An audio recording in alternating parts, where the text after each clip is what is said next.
God Ptah. Today we will be talking about God Ptah. He is not a very known god, but he really should be, because he is the Egyptian god. Anyhow, his titles, alternate names, symbols, and hieroglyphics are listed right here.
God Ptah.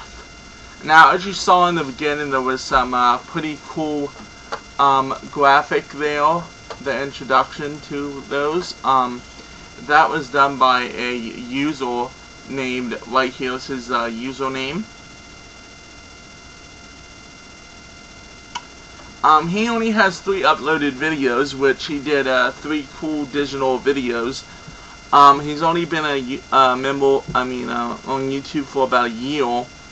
I have not talked to him yet, but I let him know that if he contacts me and does not want me to use that clip, I will remove it out of the video and just reload the video. Anyhow, God Ptah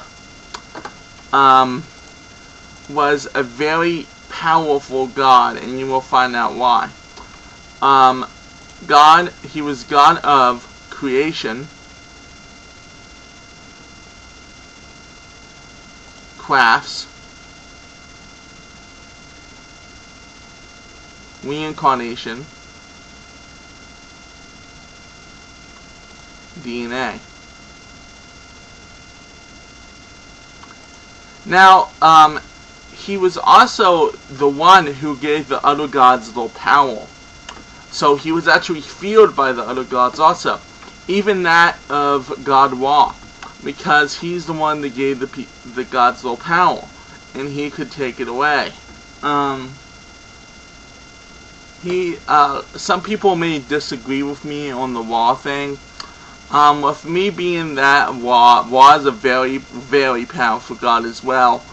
But God Ptah being the one who gave the gods their powers, that includes Ra and the goddesses, he is a very ancient god, and also a very old one, since ancient is old. Duh.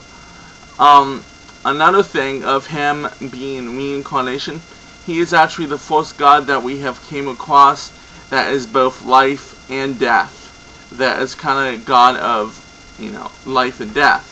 Reincarnation meaning the afterlife, and and then creation god, creating people, and then the DNA of all human beings.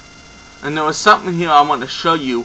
It's a pretty cool picture, and this is supposedly Ptah's DNA compared to a human's DNA. Pretty cool there, ain't it?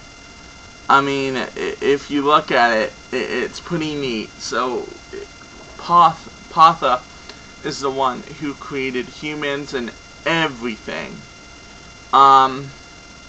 His sacred animal is the bull.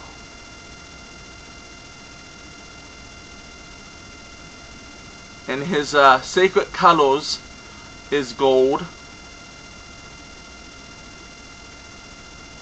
and white. And his sacred plant or fruit or whatever was almonds. And since he was the very first God and God of creation and stuff, he had no mother or father. He was husband. Now, him being husband is very controversial on some of the research I did. The number one, as you will find out in the research of Egyptian, it is very hard to know family history and to get it all right. But the main story, not the story, but his wife, Shamet. But then there are other stories saying that he was wife of Hathor. And then a third story, which I really don't see this, is that he was husband of Basset. And I think those two are wrong, but the Hathor and Shamet stories kind of go close together. He had one child, and that was the last god that we did, which was Nefertum. And thank you guys for watching, and may you all have a blessed week.